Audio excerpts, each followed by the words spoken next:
All right, with a show of hands, how many people know if there are more men in the United States? All right, more women in the United States. Right, correct. So there are more women in the United States. According to the Statute of Women data, there are about 161 million women in the United States and 156 million men in the United States. And I bring that data up because the state of women athletics, because of women's sports, they say that since 1972 to now, it has been from 30,000 to 193,000 participation for women in collegiate sports. But there's still 60,000 fewer opportunities for women than there are for men. So you can see that women are still fighting for equal opportunity and equal access. But before I go any further, I'd like to identify a few terms. These are from Merriam-Webster Dictionary, man, woman, and transgender. So man is considered an adult male. Woman is considered an adult female. And transgender, a person whose gender they identify is different from the sex in which they were born. So that would be like a man born as a male but identifies as a woman, or a female born as a female that identifies as a man or male. The other terms are from dictionary.com. They are DNA, genetics, bigotry, and transphobic. So DNA is a structure that encodes biological information. Genetics is the field of biology that studies how traits are passed, and your DNA, your genes, chromosomes, and genetic inheritance. Bigotry is the intolerance toward those who hold different opinions from oneself. And transphobic is having or showing dislike of transsexual or transgender people. Okay, now with that said, I would like to share with you why I am presenting this topic, or the topic that I'm presenting. So, I believe, here's my topic. It is unfair for transgender people born male to be able to self-identify and compete against women born female in women's sports. So I believe that it's unfair for transgender to participate in women's sports. And I'm going to try my best to explain this.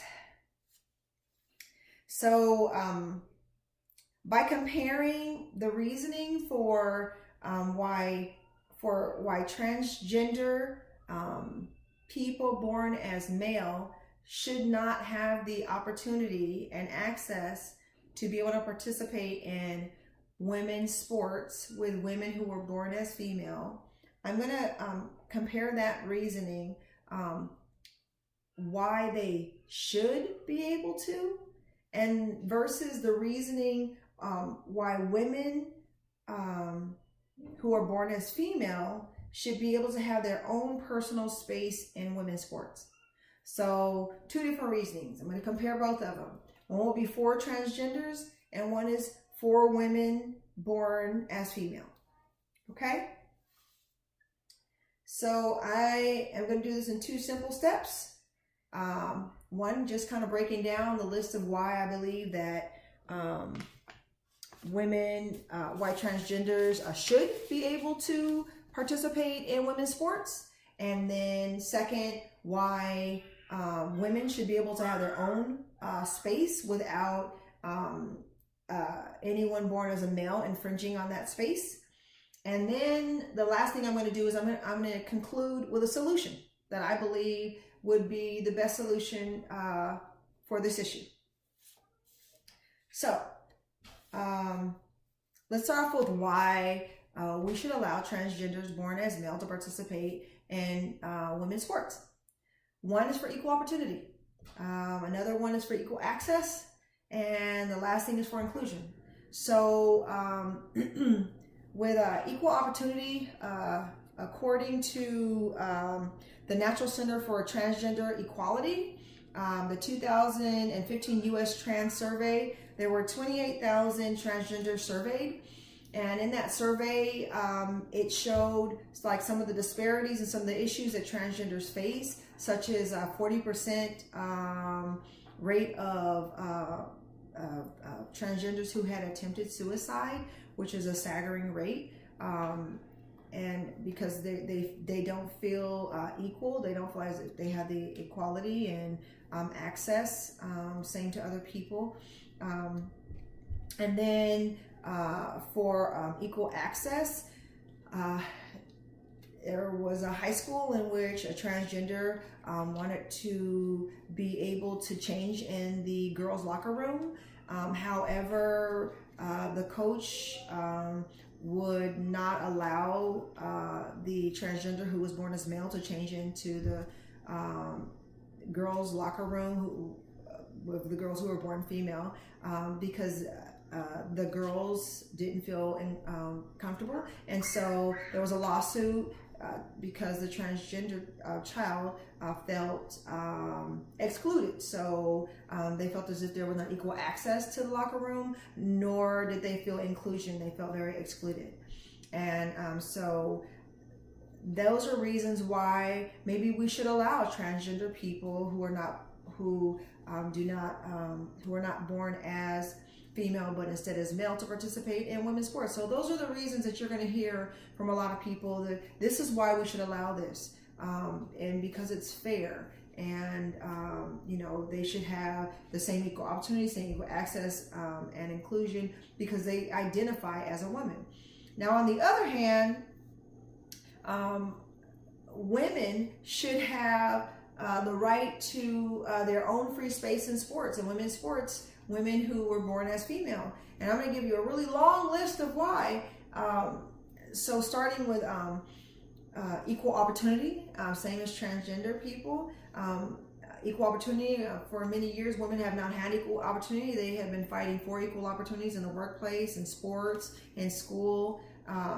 And so women should also be afforded the equal opportunity of being able to not have to compete against someone who may have more muscle mass than them, or may have, because of their genetics, may have more their testosterone level is higher, and so giving them a physical advantage. And then also that makes it very unfair for them to be able to compete when they do not have, when they're physically not as strong or as fast. And I'm going to give you some statistics. So this is based on, let's see,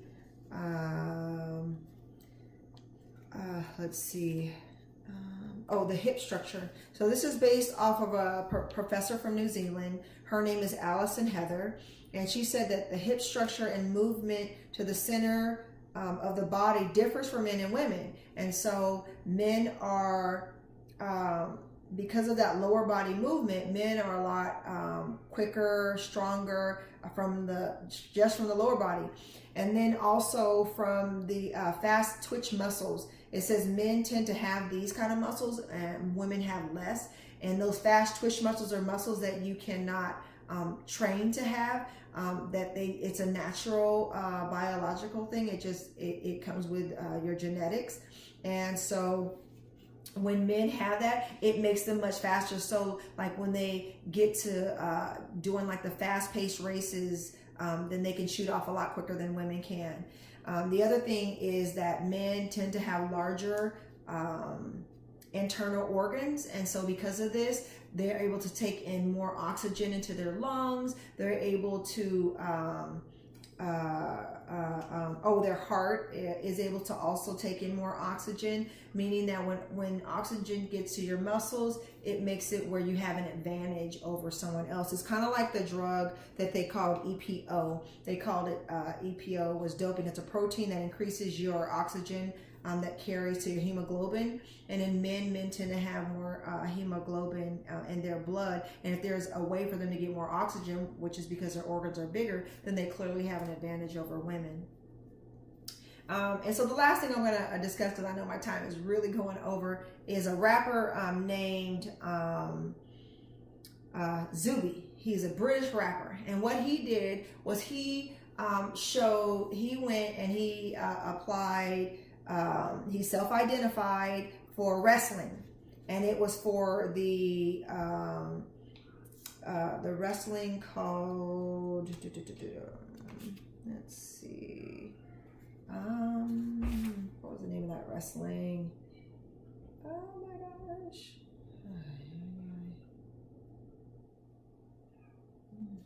Okay, can't remember. But anyways, he self-identified, did a wrestling match, and he broke the women's record, of course. And he said that he just did it to prove a point. He said it was no real effort to break a women's record, but he just did it to prove the point that men clearly have an advantage over women. So in conclusion, I went over and compared why it was important for transgender people to be able to participate in women's sports, and why it's so important for women to have their own free space and not allow any man or transgender born as a male to infringe on that space in women's sports, because it could also take away a woman's desire to play sports, her Olympic dreams. It could also take away college scholarships from women, business endorsements, high school recognition, college recognition, and self-esteem, and it could impact the graduation success rate for women in high school and in college. So because of that, my solution is that, like Patrick Emanuel, and this is from The Guardian, that like Patrick Emanuel, he was the first trans boxer that competed professionally.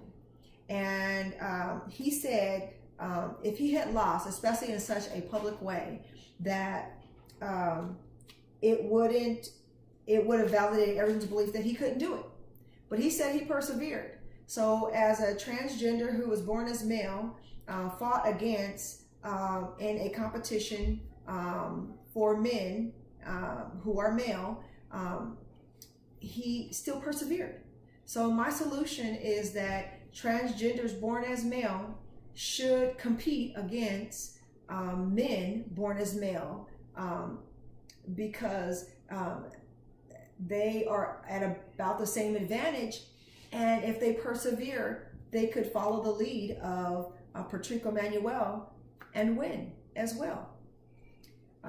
Thank you for listening to my presentation. I know it was a bit long. Appreciate it. Thanks so much.